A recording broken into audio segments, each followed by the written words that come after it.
Bueno, como les decía al principio, hoy estamos en Marcos capítulo 13, continuamos hablando acerca de la segunda venida del Señor Jesucristo, que es el tema central de Marcos capítulo 13, continuando la serie de este Evangelio que relata, según Marcos, la vida, obra, muerte y resurrección del Señor Jesucristo.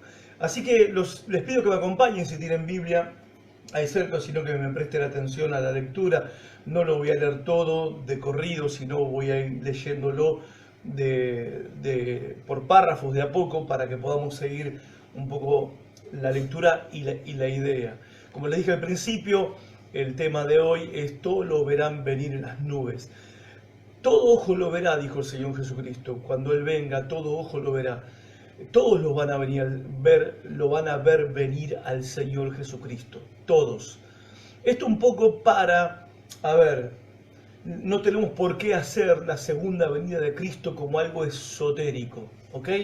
Como algo misterioso, como algo reservado solamente para algunos que se dan cuenta de que el Señor está viniendo. No, el texto realmente es claro, no solamente en Marcos, sino en Mateo 24, en Lucas 21, donde se relata el mismo discurso de Jesús en el Monte de los Olivos acerca de su segunda venida. Es clara esta verdad.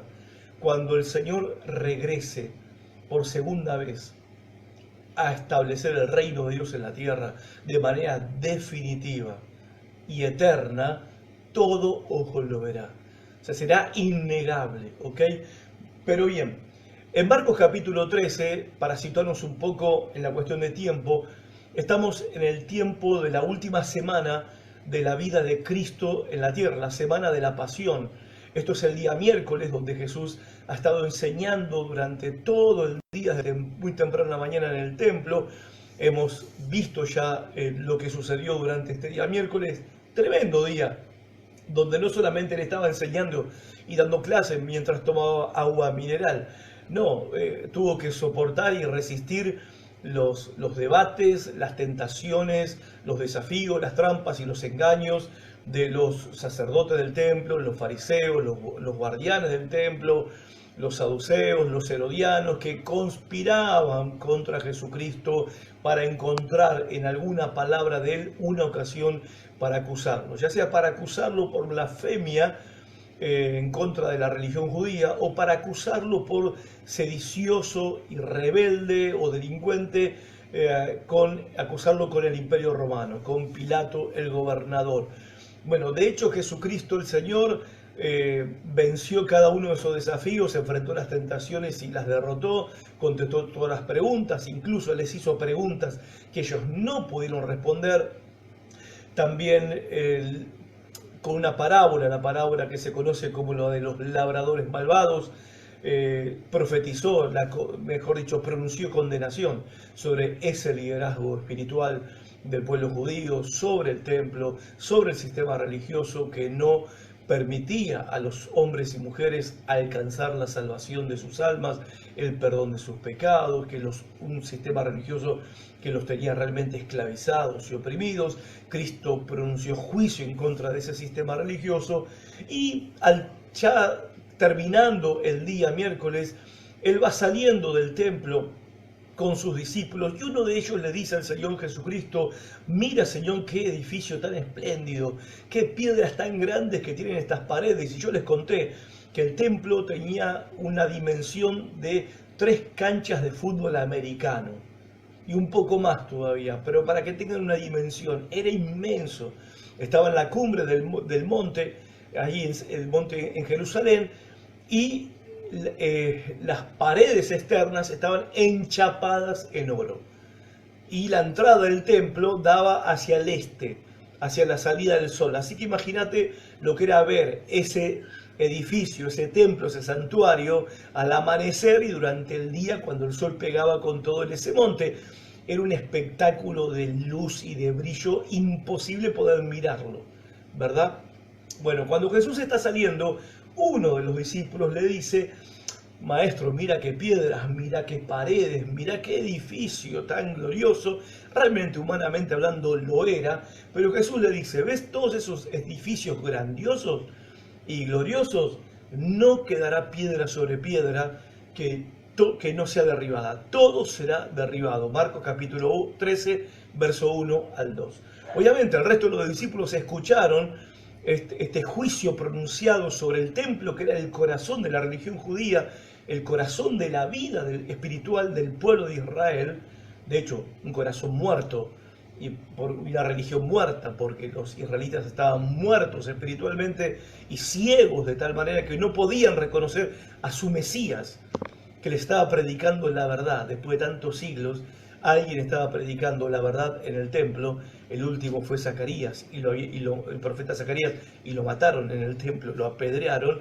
Ahora Jesús viene después de casi 400 años y alguito, que es Dios mismo encarnado en Cristo, hablando la verdad que no habían escuchado por siglos. En fin. Pero Jesús sale del templo, cruza un pequeño arroyo que se llama el arroyo el Valle del Cedrón. El Cedrón era un pequeño arroyo y corría ahí, se podía cruzar caminando hacia el Monte de los Olivos. Más tarde, ya cayendo casi el atardecer, está sentado Jesús con sus discípulos en la ladera del Monte de los Olivos, frente al templo, contemplando el templo, quizás mirando cómo el sol caía, mientras la luz del templo se iba apagando, porque ya el oro no podía brillar.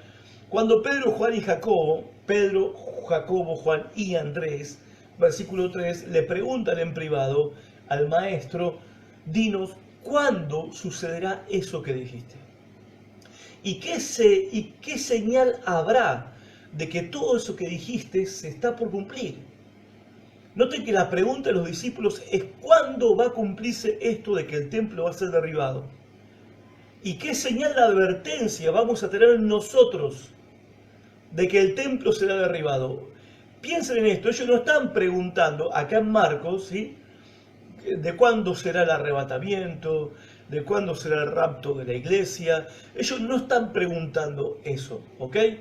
En Mateo la pregunta está un poco más ampliada, donde Mateo agrega que una pregunta más que le hicieron: ¿cuándo será el fin del siglo? O sea, el fin del mundo, que sería la tercera pregunta. Son tres preguntas en una. ¿Cuándo sucederá esto? El templo, ¿cuándo va a ser el templo destruido? ¿Cuál va a ser la señal de advertencia para que nosotros sepamos que esto va a pasar? ¿Y cuándo se va a terminar el mundo? ¿Cuándo va a ser el fin del mundo? Porque en la mente de los discípulos, si el templo cae, si el templo es destruido, es el fin del mundo. Sabemos que eso no sucedió, obviamente. Sabemos que no sucedió, porque el templo fue destruido, tal cual como Cristo lo predijo, 40 años después de esta profecía, de esta predicción, en el año 70 después de Cristo. ¿Ok? Y no vino el fin del mundo. Pero Jesús va a contestar las preguntas de sus discípulos y va a hablar acerca de cuándo va a ser el fin. Porque en este relato, en este discurso, en esta enseñanza de Jesús, Jesús les va a hablar de estas tres cosas. Primero, ¿cómo va a ser el tema de la destrucción del templo? ¿Sí? ¿Cuándo va a ser? ¿Cuáles son las señales de advertencia de que eso está por pasar? Y tercero, les va a hablar cómo va a ser su segunda venida. Cómo va a ser su segundo regreso. No cuándo, sino cómo. No les dice cuándo va a regresar, sino cómo va a regresar y las condiciones que se van a dar para su regreso.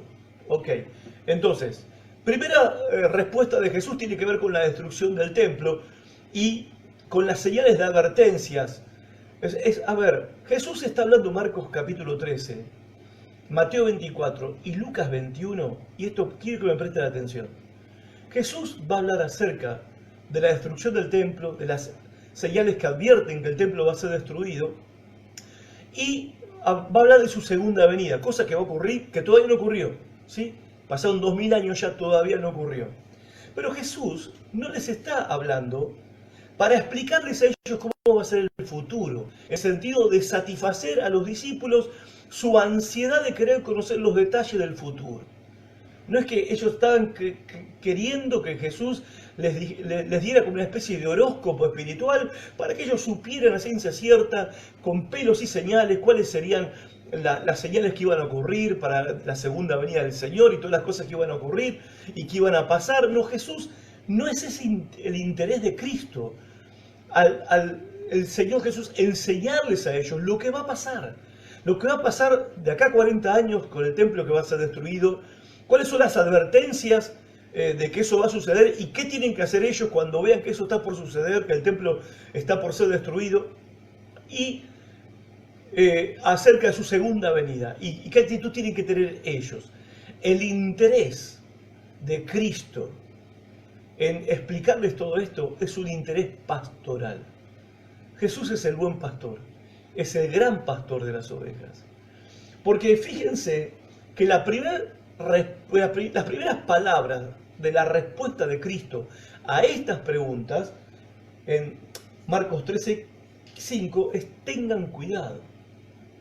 Estamos hablando de la segunda venida de Cristo, estamos en Marcos capítulo 13, estamos hablando de cómo Jesús preparó a sus discípulos y cómo también, por extensión, nos preparó a nosotros, ¿sí? Y lo primero que Jesús le responde a ellos es que tengan cuidado.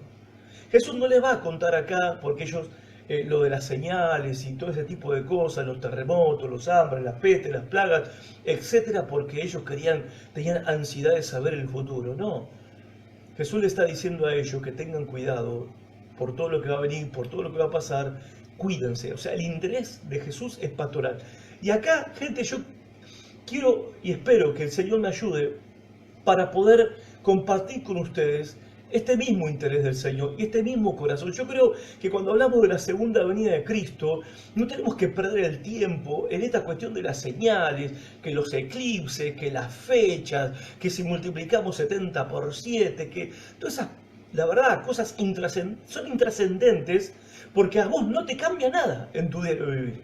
O sea, no te afecta, no te cambia. O sea, ¿en qué te cambia saber que te dice que va a haber guerras, que vos sabés que va a haber pestes y señales? Bueno, ha pasado eso durante 2000 años de historia, desde que Cristo lo dijo hasta ahora, de que si multiplicamos 70 por 7 por 28, que el nacimiento, que la venida, que el eclipse de la luna, que la luna roja, ¿en qué te cambia todo eso? En nada te cambia. Nada te cambia. Ahora, sí te cambia el hecho de que Jesús te dice: tené cuidado. Y les dije el jueves pasado que uno de los peligros más grandes en los que estamos hoy los creyentes, de los cuales Cristo les advierte a los discípulos en Marcos capítulo 13, es el descuido de la vida espiritual. Jesús le está diciendo: no se descuiden. Y hoy estamos viviendo un tiempo, lo dije el jueves, lo vuelvo a repetir, donde no sé si, a ver, hay una sensación de falsa seguridad, aunque sabemos que hay una pandemia, bueno, pero estamos vivos todavía. Algunos dicen: acá estoy, no me pasó nada. Algunos: bueno, me contagié y zafé. Ok. Y nos cuidamos con el tema de barbijo, etcétera, alcohol en gel, que está todo muy bien, por supuesto, hay que hacerlo. Pero ¿tenemos esos mismos cuidados con respecto a nuestra vida espiritual? ¿Estás cuidando tu vida espiritual? O sea, hoy es una pandemia. El descuido espiritual es una pandemia en la iglesia de Cristo hoy en día. Jesús dice: tengan cuidado. Después dice: tengan cuidado de que nadie los engañe. Comenzó Jesús a advertirles a ellos, les está advirtiendo.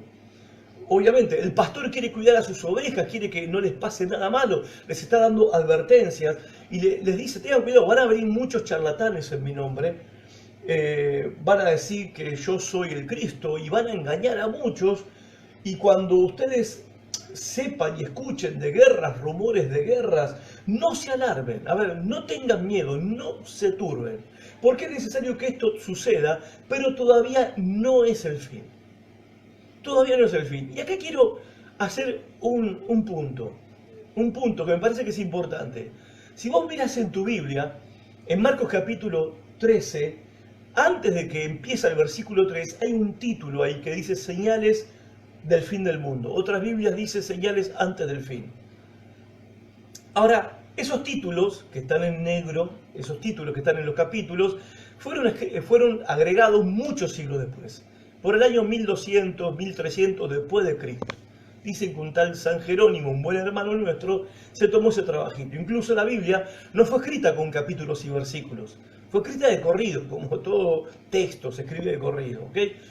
Entonces, después se agregaron los capítulos y versículos para poder, obviamente, ¿viste? Si tenían que predicar en ese tiempo, vamos a leer las bienaventuranzas, las parábolas de Jesús en Mateo, y Mateo, ¿viste? 28 capítulos, es bastante extenso, hasta que encontraban, y aparte no eran libros como los nuestros, eran rollos, entonces empezó a separar por capítulos y versículos, y alguien les agregó subtítulos, pero esa parte no es inspirada por Dios. El texto bíblico sí es inspirado por Dios, pero los títulos son agregados como ayuda para que podamos entender. No siempre la invocan.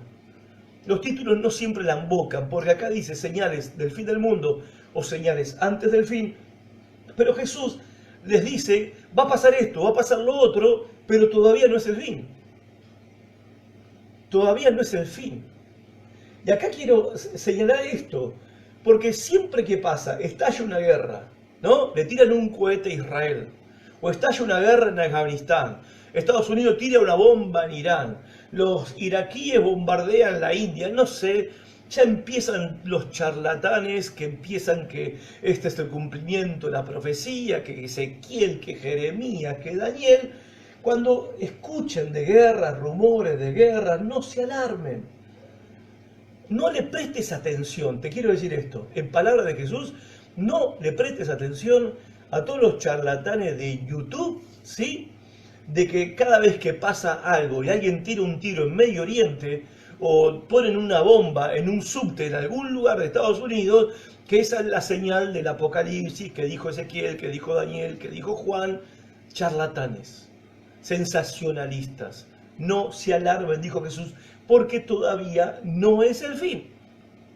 Después dice, se levantará nación contra nación y reino contra reino. Habrá terremotos por todas partes. Cada vez que hay un santo terremoto, las señales se están cumpliendo. Habrá también hambre por todas partes. En Lucas agrega las plagas también. Esto no es el fin. Esto será apenas el comienzo de los dolores. A ver si estamos claros en esto. Gente, hermanos, amigos, todas estas cosas que Jesús predice que van a ocurrir desde su primera venida hasta su segunda venida, ¿ok?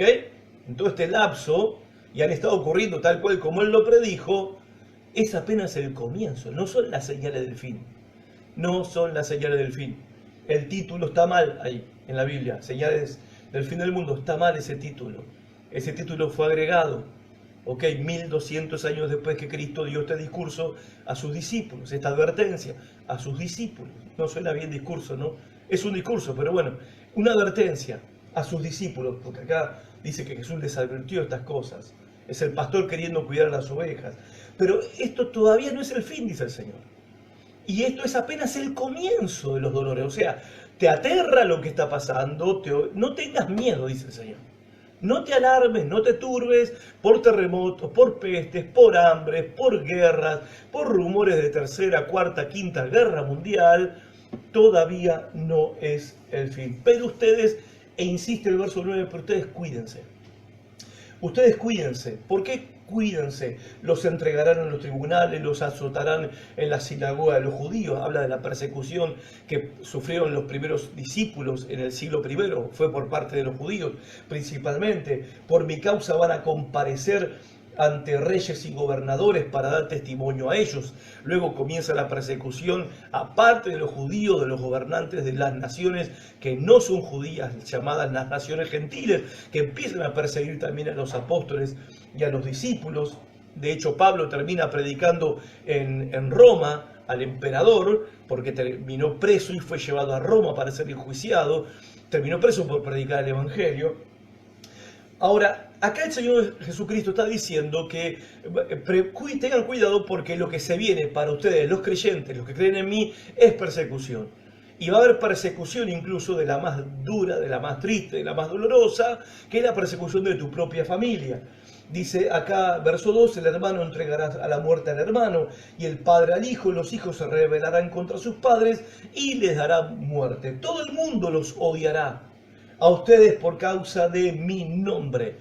O sea, los judíos que son tus paisanos, le está diciendo a los discípulos, te van a odiar. Los que no son tus paisanos, los que no son judíos, las naciones paganas, también te van a odiar, tus parientes te van a odiar, todo por causa de mí, Jesús dice. No lo tomes personal, está diciendo ese Dios, todo es por causa de que ustedes creen en mí, todo es por causa del evangelio que ustedes creen, de mi evangelio que ustedes están creyendo. Todo el mundo los odiará. Y gente, nosotros tenemos que aprender a vivir con eso. Y escuchen, acá yo quiero agregar algo en términos que Jesús está diciendo, cuídense de esto, cuídense de esto, cuídense de esto, cuídense de no sucumbir ante el odio y ante el rechazo. Como dice acá, primero de tus paisanos, segundo de los que no son tus paisanos, ¿sí? Y tercero, tu propia familia. Y todo lo van a hacer no por vos, no porque no te quieren a vos, sino porque vos crees en mí, porque vos me pertenecés, vos ahora sos de mi familia, y porque me odian a mí, odian mi palabra, odian mi evangelio, te odiarán a vos también. Y gente querida, tenemos que aprender a vivir con eso. Nosotros hemos gozado en este país. A ver, para darles una idea, cuando llegó el primer misionero a la Argentina, ya por 1816, 1817, llegó Diego Thompson, un metodista inglés. Él llegó para repartir Biblias, no para predicar, porque no se podía predicar. Ahora, él empezó a hacer reuniones con gente que hablaba inglés, o sea, paisanos de él, de Inglaterra, que estaban como residentes en la Argentina, viviendo en la Argentina. Luego Diego Thompson es llevado por San Martín a Chile, a Perú, porque Diego Thompson fue encomendado, él vino como educador y él fue encomendado a formar escuelas con un sistema de educación que funcionaba muy bien en Europa y lo implantó el sistema lancasteriano en Argentina y en todos los lugares donde San Martín conquistó, Perú, Chile, Bolivia, Colombia. Bien. Pero en ese tiempo, ser cristiano evangélico o protestante era el pecado mortal. Pensá por un momento que en esos tiempos, si un protestante sufría la pérdida de un ser querido, no había cementerio para enterrarlo. Lo tenías que enterrar en el fondo de tu casa. ¿Por qué? Porque el cementerio lo dominaba la Iglesia Católica. ¿Ok? Entonces no te dejaran enterrar a tus muertos. Esto siguió así hasta el 1900 y algo en Argentina. Conozco la historia de un misionero, el misionero de apellido Krieger de la Unión Evangélica Argentina, que llegó a la Argentina ya por el 1905. Él llegó con su esposa, no sabían hablar castellano, dormían en la pared del cementerio, del lado afuera, por supuesto. Dormían ahí, no le querían alquilar una casa. Dormían ahí porque no encontraban hospedaje, dormían ahí porque nadie se acercaba al cementerio porque había toda una superstición con el tema de los muertos.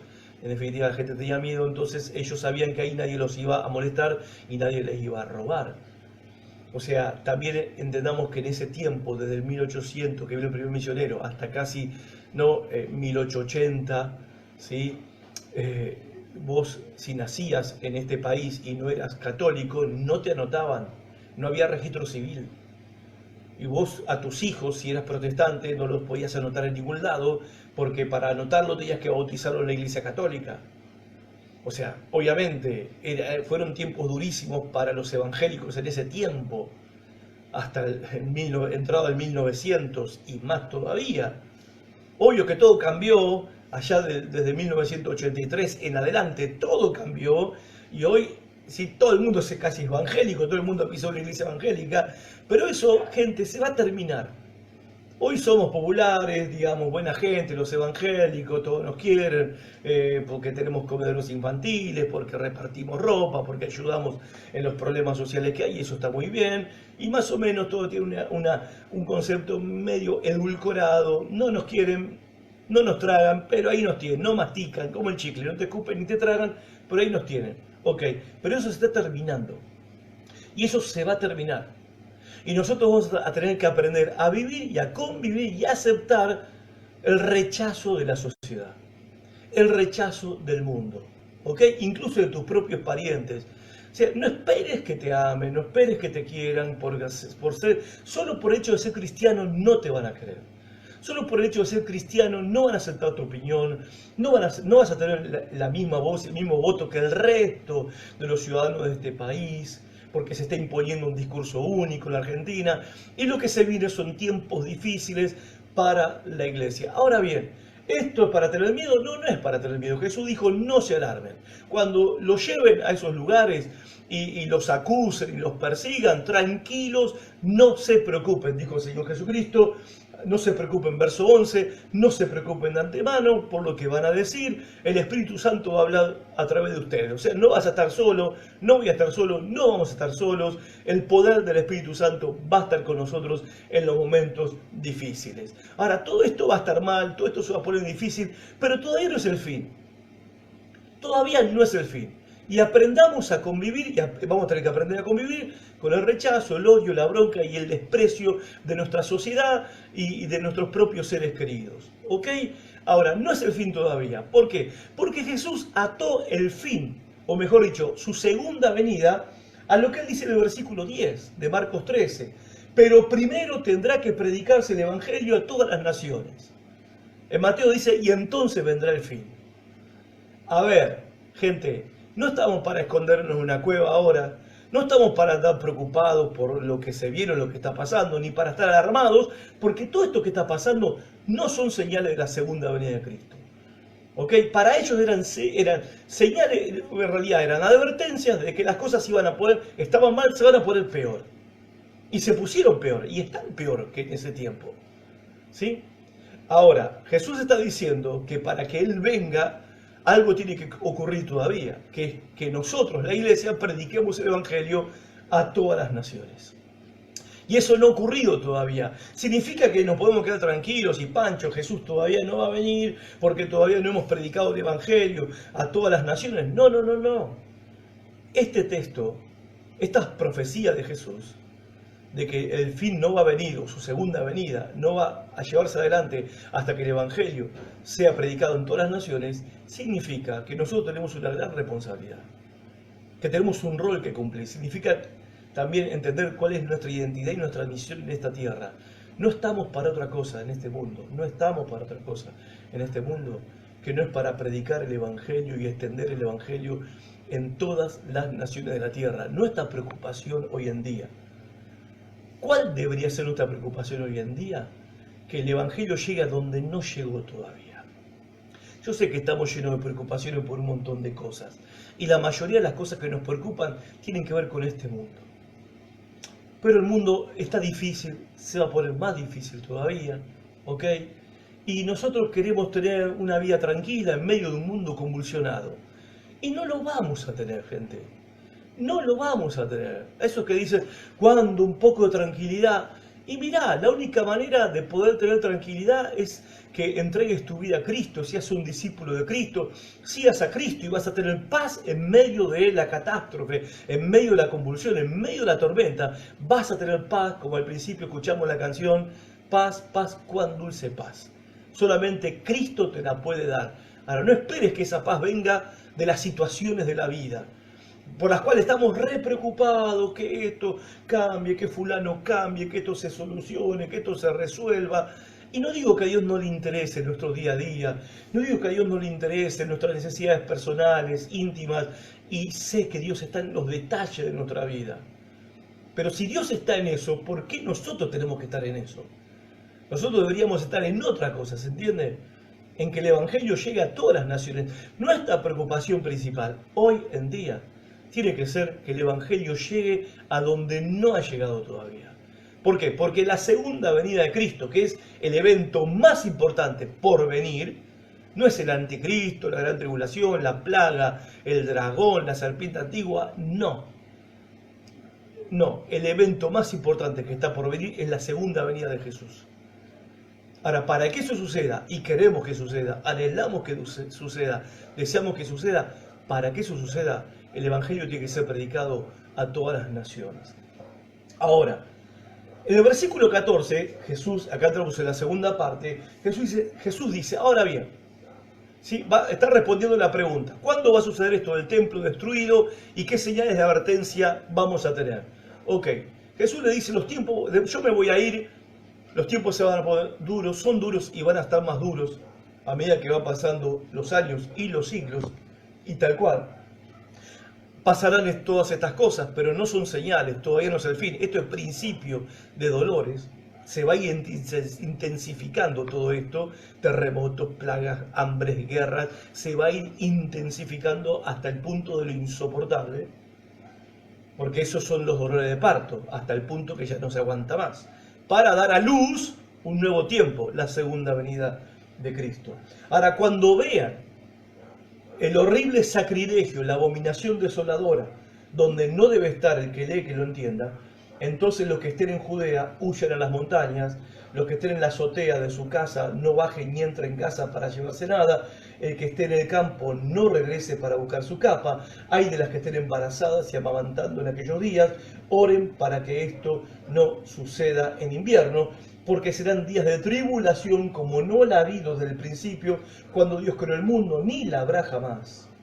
A ver, acá Jesús le está diciendo, el templo va a ser destruido. Cuando ustedes vean, y acá es la señal de advertencia, ¿sí?, de que el templo está pronto a ser destruido. Lucas capítulo 21 dice, cuando ustedes vean Jerusalén rodeada de ejércitos, ya sabés que el tiempo del juicio de Dios sobre esta nación ha llegado. ¿Ok? Bueno, cuando vean el sacrilegio que se está llevando adelante en el templo de Jerusalén, entonces los que estén en Judea huyan a los montes. A ver, es evidente que esta palabra no es para nosotros.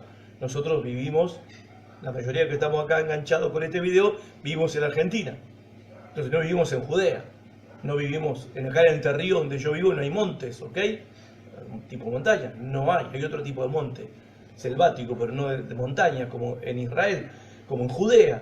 Huyan a los montes.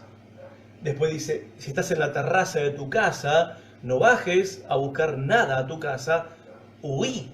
Si estás en el campo trabajando, no vuelvas a tu casa a buscar nada. Huí, tu vida es más preciosa que cualquier cosa, nada es más importante que tu vida, no vuelvas a buscar nada, escapá, porque lo que viene es terrible.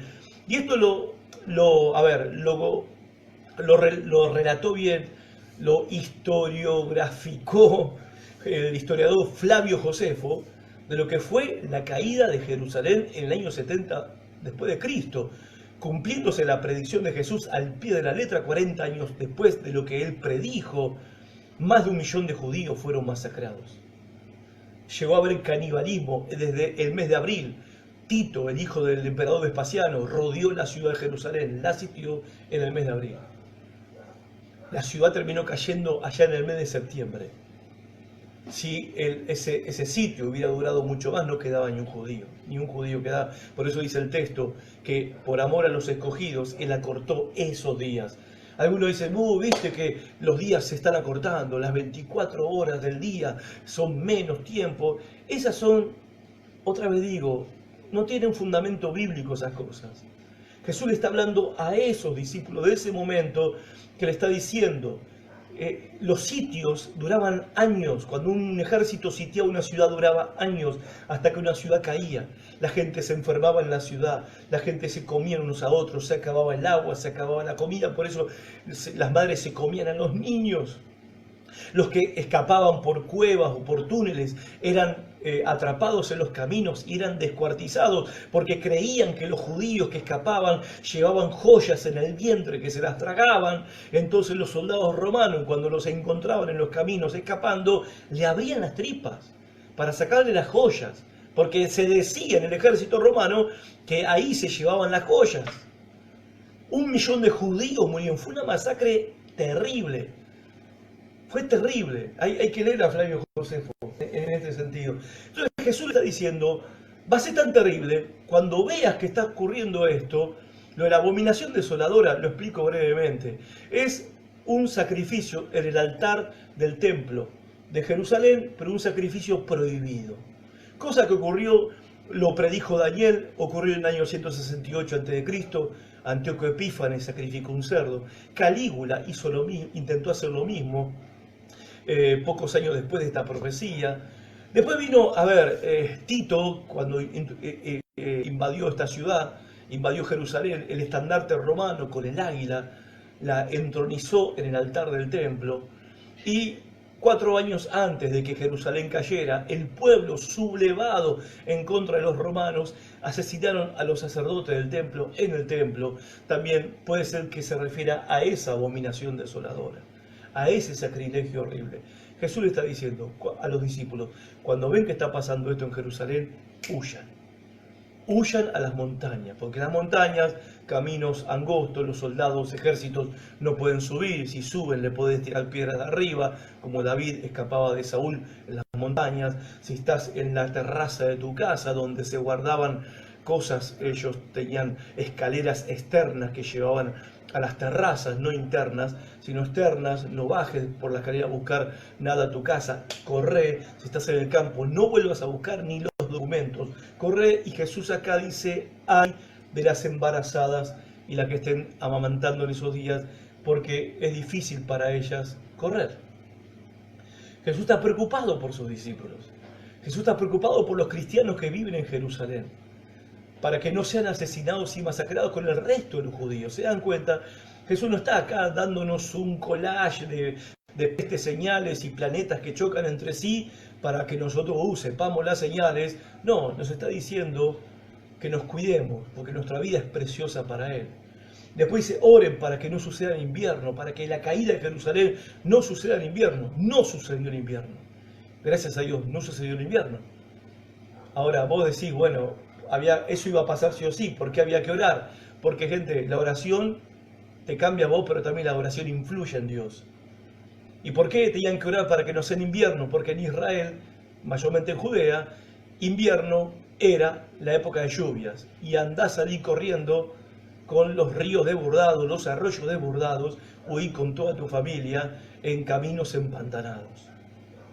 Entonces, estos serán días de tribulación. Y fue terrible así, como no lo ha habido desde el principio. Y fue así. Desde que Dios creó el mundo, ni habrá jamás. Y esta tribulación comenzó ahí y continúa, hermanos, hasta el día de hoy. El Señor acortó esos días y por causa de los elegidos lo acortó. Y esto es interesante y es también glorioso, ¿no? Porque ahí había judíos que tenían que convertirse todavía.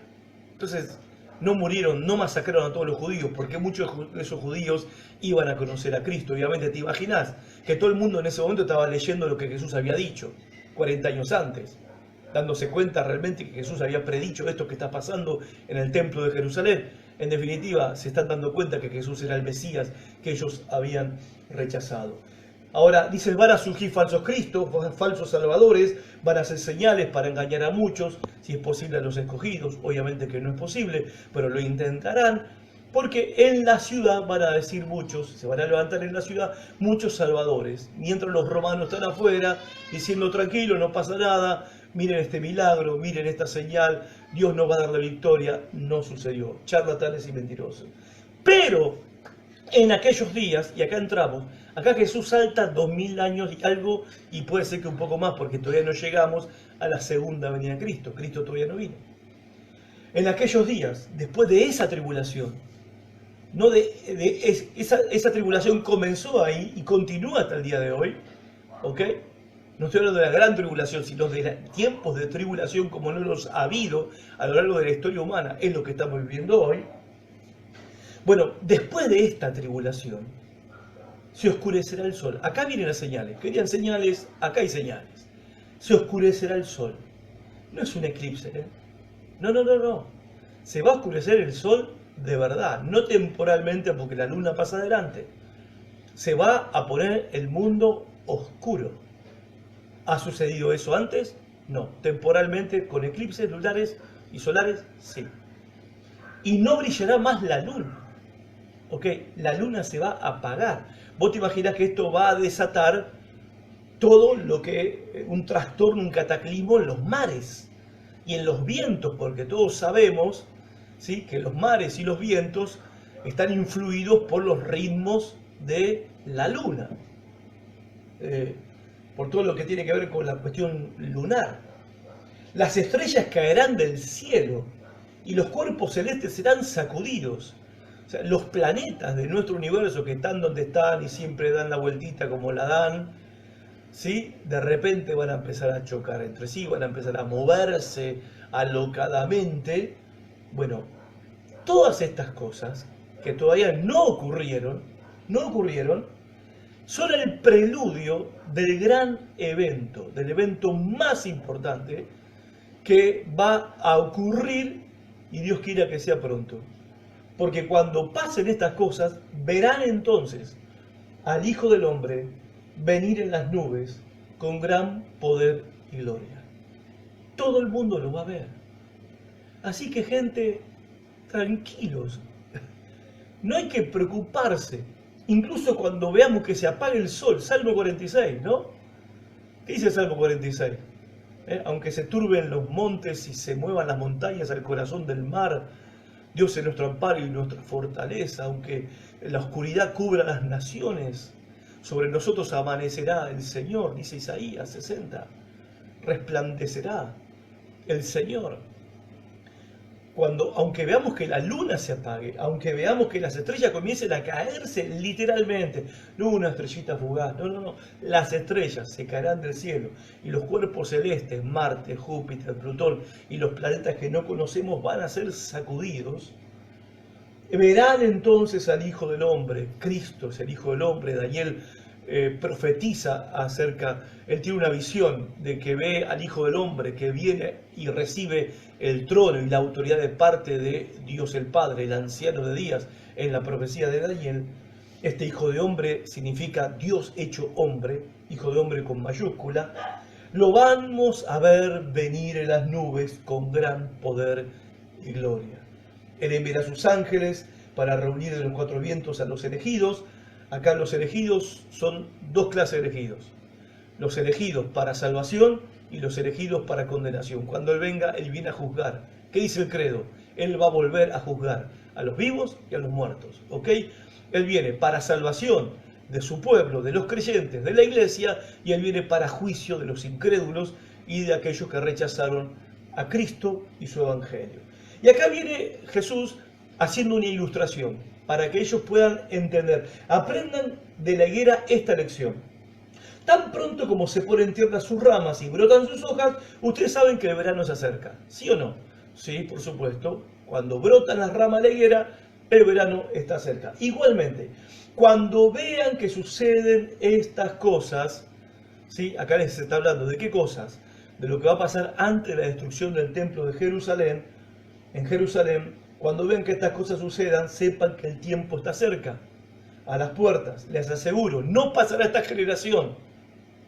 Y no pasó. 40 años después, que es una generación, ocurrió lo que Jesús dijo, hasta que todas estas cosas sucedan. El cielo y la tierra pasarán, pero mis palabras jamás pasarán. Hoy no podés creer en nadie, no creemos en los políticos, no creemos en lo que nos gobierna, no creemos en nuestros dirigentes, en nuestros educadores, no creemos en nada ni en nadie. Jesús es el único digno de poner en nuestra confianza en Él. Cielo y tierra pasarán, y esa es una realidad que ocurrirá, sus palabras no pasarán. Lo que Él predijo, así tal cual ocurrió y está ocurriendo, y ocurrirá como Él lo está prediciendo en Marcos capítulo 13. Y el verso 32, y ya terminando, dice, pero en cuanto al día y la hora, nadie lo sabe. Y acá está hablando de la segunda venida, de su segunda venida. ¿Ok? La primera parte, cuando habla de la higuera, le está diciendo, cuando ustedes ven que la higuera ya están brotando las ramas y las hojas están saliendo, saben que el verano se acerca. Cuando vean que empiezan a pasar todas estas cosas en Jerusalén, Lucas dijo, escribió Lucas, que Jesús dijo, cuando vean Jerusalén rodeada de ejércitos, huyan a los montes, huyan. No bajes a tu casa de la terraza a buscar nada, ni regreses del campo a buscar nada, nada. Huyan, escapen por sus vidas, ¿ok? Les aseguro, no va a pasar esta generación, que todo esto que les estoy diciendo se va a cumplir. Se cumplió 40 años después, año 70 después de Cristo. General Tito, el hijo del emperador Vespasiano, conquistó Jerusalén y la destruyó, y destruyó el templo, no dejó nada. Hay un muro, que hasta el día de hoy está parado, que se conoce como el muro de los lamentos, que no era parte del templo de Jerusalén, sino un muro alrededor del templo. Verso 32, ahora habla de su segunda venida, de su regreso, El día y la hora nadie lo sabe. A ver, gente, todos los que pronostican la venida del Señor son charlatanes, ¿ok? Son charlatanes. Sensacionalistas son muchos. Cada vez que, como dije al principio, ocurre alguna catástrofe climática, tsunami, tornado, terremoto, la pandemia, la plaga, el globalismo, los Rothschild, los Illuminati, que los Masoni, y la Unión Europea, que pasa esto, que pasa lo otro. Jesús dijo, cuando pase todo eso, tranquilos, no se alarmen, esto ya no es el fin, esto es principio de dolores, las cosas se van a poner más duras todavía. Ahora, sepan esto, el día y la hora de mi regreso nadie lo sabe. Nadie lo sabe. Así que lo que andan pronosticando ahora, que en el 2021, en el 2028, nadie lo sabe. Son mentirosos, son charlatanes y pensando con buena intención, son gente equivocada, con buenas intenciones pero equivocada. Ni siquiera los ángeles lo saben, ni el Hijo, que es Él, el Hijo de Dios, lo sabe, sino solo el Padre. Solamente el Padre lo sabe. Ustedes estén alertas, ustedes vigilen, porque ustedes, y acá esto es para nosotros, porque ustedes no saben cuándo llegará ese momento. Ustedes no lo saben. Y esta viene a ser como, si se quiere, el talón de Aquiles de la iglesia en este tiempo.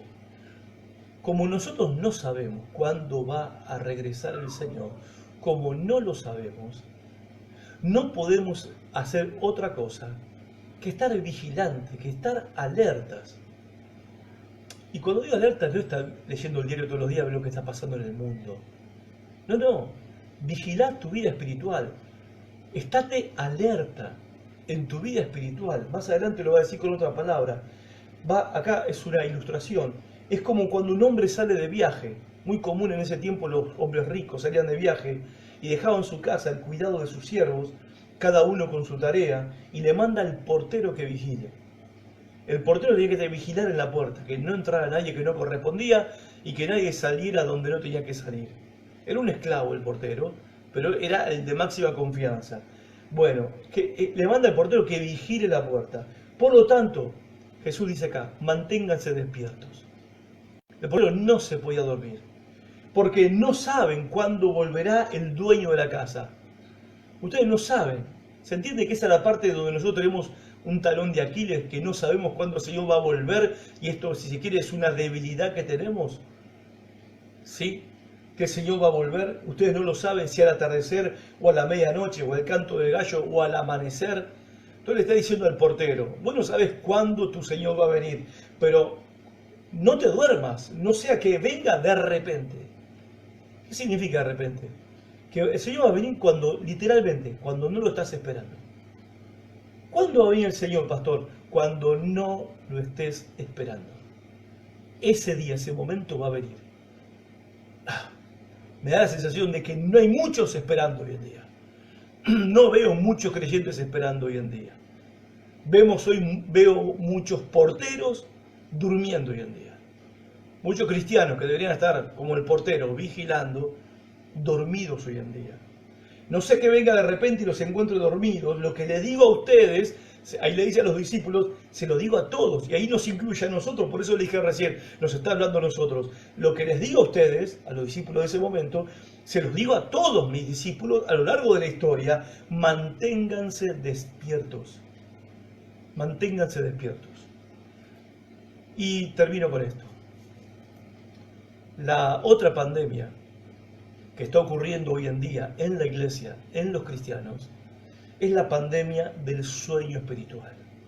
Y Jesús nos está advirtiendo acerca de no estar dormidos espiritualmente. Dormidos. ¿Hay creyentes dormidos? No solamente creyentes. Isaías 56:10 dice, ciegos están todos los guardianes de Israel, los líderes del pueblo de Israel. Ninguno de ellos sabe nada.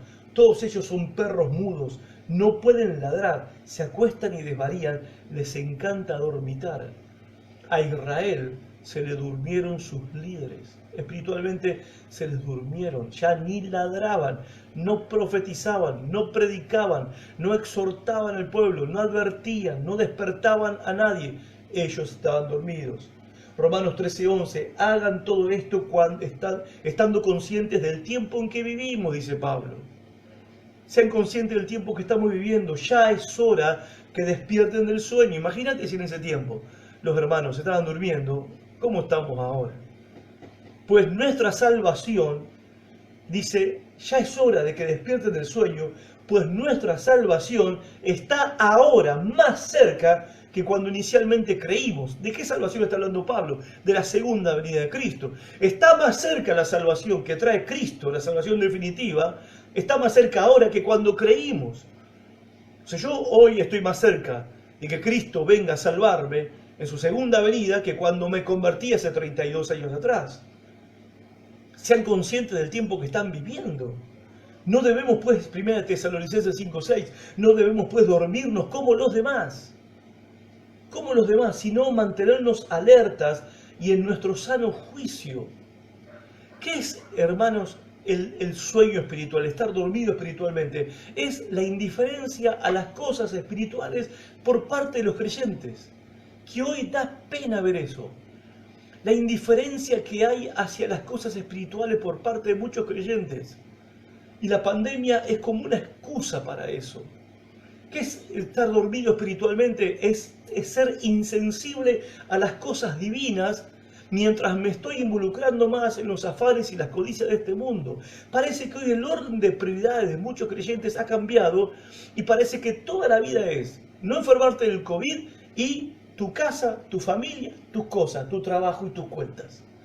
Esa es toda la vida de muchos creyentes hoy en día. Lamentablemente, el reino de Dios y su justicia ya no está en la agenda. Ni el congregarse está en la agenda, ni buscar tener comunión con otros hermanos está en la agenda, aunque sea por Facebook, aunque sea por video de WhatsApp.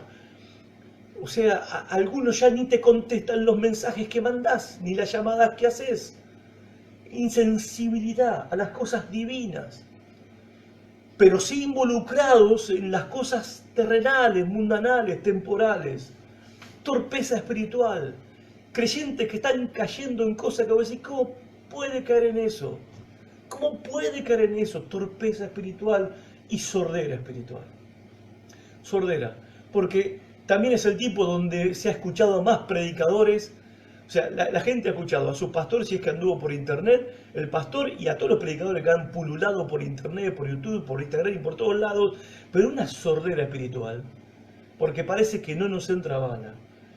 Dice Pablo, no durmamos. ¿Cómo nosotros, los que hemos sido librados del dominio de las tinieblas, ahora nos vamos a dormir? Y para dormir hay que dormir de noche, ¿verdad? ¿Cómo nosotros, que fuimos rescatados de la noche del pecado y de la noche de la ignorancia, vamos a estar dormidos? Siendo el tiempo que estamos viviendo. Siendo que nosotros los creyentes hemos sido establecidos en la luz de Dios. Y puesto que nosotros los creyentes estamos en la luz de Dios, o sea, entendemos la verdad, conocemos la verdad, discernimos la verdad de la mentira, ¿cómo nosotros no vamos a dormir? No deberíamos dormirnos espiritualmente, dormirnos en la indiferencia espiritual, dormirnos en la complacencia, quedarnos en la comodidad. Deberíamos mantenernos vigilantes, esa es la verdad, despiertos, alertas sobre las cosas espirituales que nos están rodeando. Hay muchos que están más pendientes de cuando le toca la vacuna, que no está mal, pero creen que eso le va a salvar la vida. O sea, es el nuevo Salvador ahora, el COVID, la vacuna parece que es la nueva Salvadora, el nuevo Mesías. En fin, no debemos vivir como personas que están en oscuridad, porque nosotros estuvimos ahí. No debemos vivir como las personas que están dormidas. Los que no tienen a Cristo están dormidos. Y muchos cristianos lamentablemente están dormidos. Ahora, ¿saben qué? Cuando el Señor regrese, cuando el Señor venga por segunda vez, ese día se van a despertar muchos y va a ser tarde. Muchos se van a despertar del coma espiritual en el que están. Porque algunos están en coma espiritual. Y se van a despertar ese día y va a ser tarde. Los incrédulos ni hablar. Y los que dicen ser creyentes se van a despertar ese día de que todas estas cosas que sus pastores les hemos predicado acerca de la segunda venida de Cristo, se van a despertar ese día de que era verdad. Pero lo más triste no es que se van a enterar de que es verdad, lo más triste es que lo que les espera no es redención, sino condenación. Cuando Él venga, muchos se van a despertar, pero ya va a ser tarde. Dice Romanos 11:8, como está escrito, Dios les dio espíritu, un espíritu insensible, ojos con los que no pueden ver y oídos con los que no pueden oír hasta el día de hoy. Acá Pablo se refiere a los judíos, que por rechazar a Cristo y su evangelio, Dios les dio un espíritu insensible. Dios les permitió entrar en coma espiritual. Tienen ojos, pero no pueden ver. Tienen oídos, pero no pueden oír hasta el día de hoy. Les predicás a Cristo, les hablás de Cristo, le ofreces a Cristo, que es su Mesías.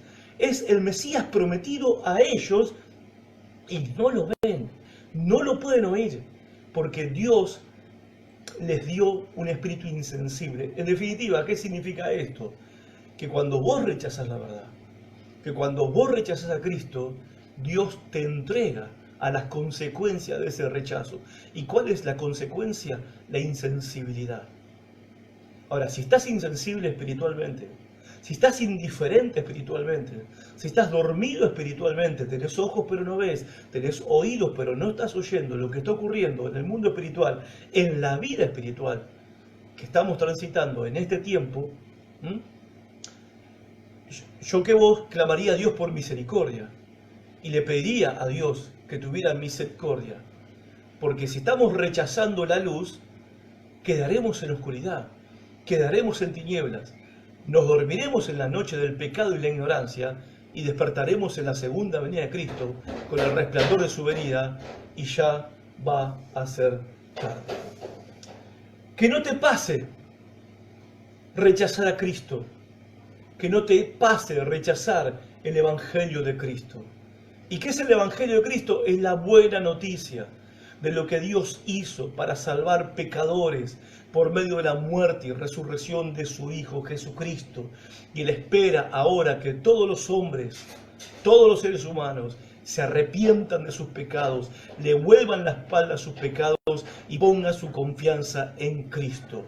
El Evangelio es una promesa de perdón de pecados, de salvación del alma, pero es la promesa de que ese Salvador un día va a volver y su regreso está pronto. Que cuando Él venga te encuentre a vos en su camino. Tengo que terminar acá. Mi nieto está golpeando la puerta del patio y quiere entrar. Dios los bendiga mucho. Gracias por estar de ese lado. Compartan este video para que muchos puedan despertarse por la palabra de Dios. Dios los bendiga. Nos volvemos a encontrar. Chao.